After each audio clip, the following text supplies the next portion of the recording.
Good evening. My name is VAllen.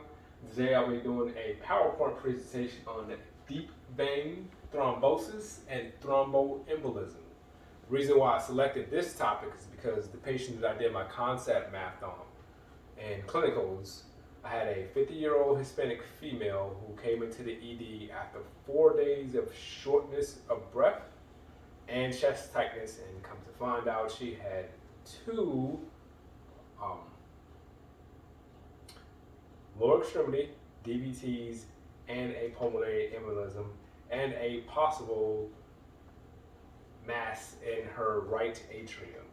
I also have personal experience of someone who died from a complication of a deep vein thrombosis in his early 30s. He pretty much died in his sleep because it developed into a pulmonary embolism when I was in LPN school.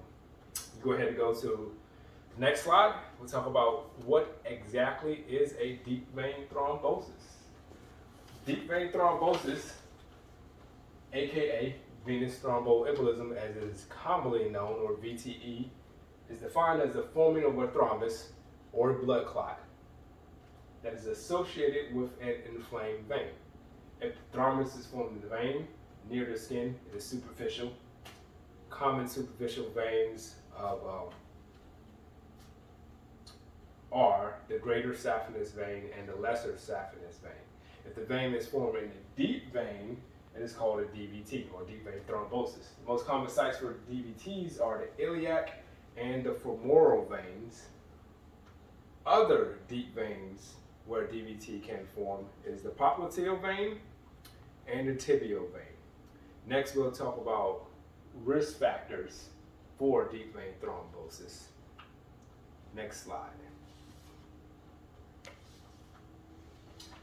Here we're going to go over something that's called Virchow's triad. Basically, risk factors, the big three for deep vein thrombosis or venous thromboembolism are venous stasis, endothelial damage, and hypercoagulability. Venous stasis occurs when there's a problem with the blood flow, when the pressure in a blood vessel builds and then the blood begins to pool and it will subsequently seep through your skin. Endothelial damage is basically damage to the inner lining of the vein, and it can be caused by multiple factors. And hypercoagulability is the imbalance of clotting mechanisms and an increase in the fibrin production. So we all know the layers of the vessels. The outer layer is the tuna adventitia, the middle is the tuna media, and the tuna intima is the one that houses the endothelial tissue.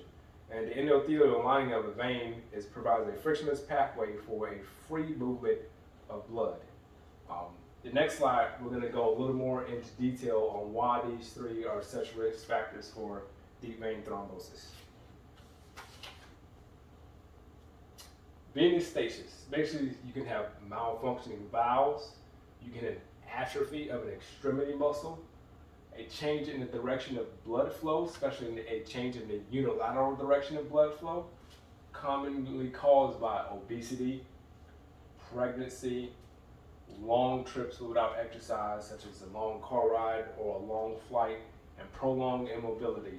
Prolonged immobility can be commonly caused by something like a spinal injury. Endothelial damage can occur in surgery, cardiac catheterizations or venous catheterizations, trauma, burns that would damage the endothelial tissue. If you have a prior history of a venous thromboembolism, chemotherapy, diabetes, which causes decrease in circulation, and sepsis. Damage to the endothelium tissue will stimulate platelet activation. It starts the coagulation cascade, which causes someone to develop a clot easier.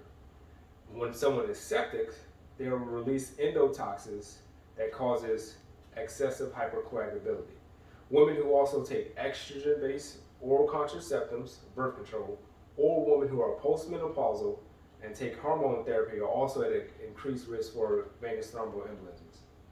Next, we're going to get into complications that can occur when someone has a DVT. Next slide. As we discussed, The big one that everyone should be familiar with, also very, very dangerous, is a pulmonary embolism, also chronic thromboembolic pulmonary hypertension, prosthrombotic syndrome, and phlegmasia caeruleus dolens, which is a Latin term, and I'll explain to you what that means. Prosthrombotic syndrome occurs in about 20 to 50% of patients, even if they are on some type of anticoagulant therapy.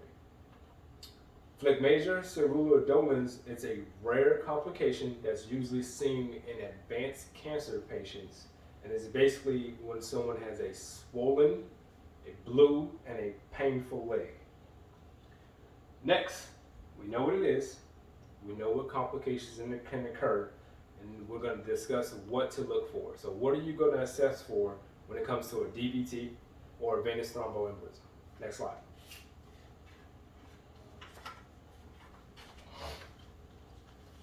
You're going to look for unilateral swelling of an infected leg, tenderness up to severe pain. It's going to be red and warm, especially if the site is inflamed. You're going to look for possible superficial vein dilation. So you're actually going to get down and measure the length of someone's calf, and Homan signs and a Wells score. A Homan sign is basically when you're assessing a patient and you actively dorsiflex their foot. If they feel slight pain or any kind of pain in their calf muscle, it could be an indication of a DVT. Next slide.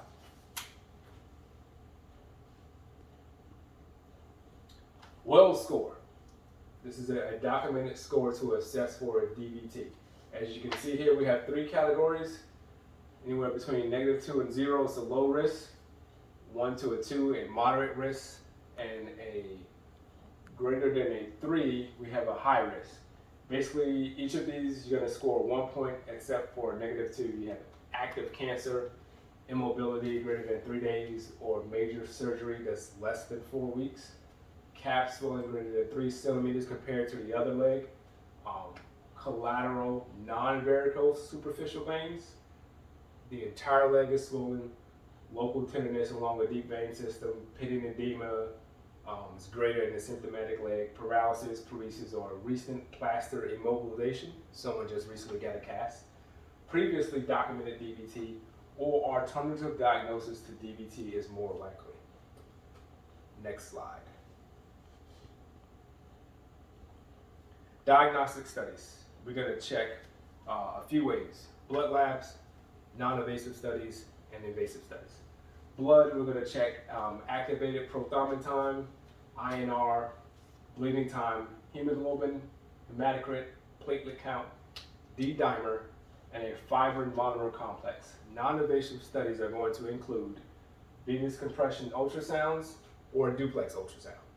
Invasive studies are going to be CT, which is basically a CT of the vein, MRV or magnetic resonance venography, contrast venography, also called a phlebogram.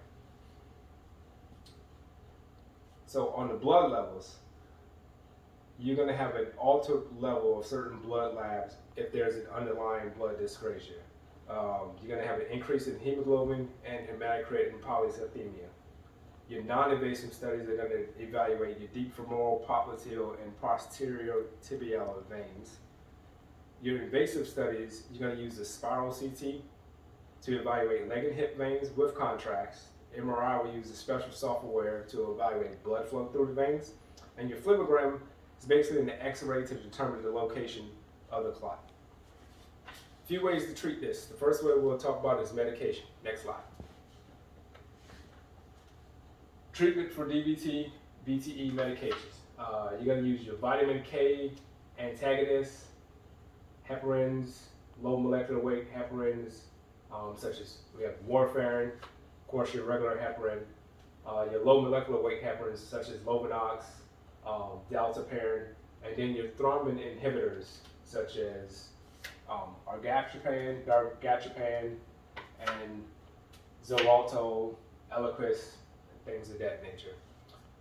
If medication does not work, or sometimes you need something in additional to medication, there are certain procedures for deep vein thrombosis. Next slide. You can have a venous thrombectomy. Basically, they're going to go inside of the vein and remove the thrombus. You can have a vena cava interruption, which is right here, figure 37.7, or you can have a procedure using an angiovac. Next slide. This is an example of an angiovac. This particular picture is a patient who had a 24-inch blood clot, and that was removed using an angiovac. Next slide. So you as the nurse, here's what you're going to do. You're going to assess for VTE, closely monitor for VTE in high-risk patients. You're going to assess the use of dietary herbs and supplements, teach patients how to prevent this, increase mobility, use of compression stockings, pneumatic devices such as SCDs, and your anticoagulant medications. Teach patients about the signs and symptoms of VTE and DVT so they can recognize it and get treatment if necessary. And then you're going to assess the complications of VTE and pulmonary embolism and chronic venous insufficiency. So you also want to teach patients or caregivers to monitor for adverse effects of anticoagulant therapy, such as hematuria, black or tarry stools, hemoptysis, unusual oral bleeding, heavy menses, severe headaches, stomach pain. You also want to avoid aspirins and NSAIDs, limit your alcohol intake, and wear medical bracelets. Do we have any questions? Here are a few references. Again, I'm VAllen. Thank you for your time while we discuss deep vein thrombosis and venous thromboembolisms.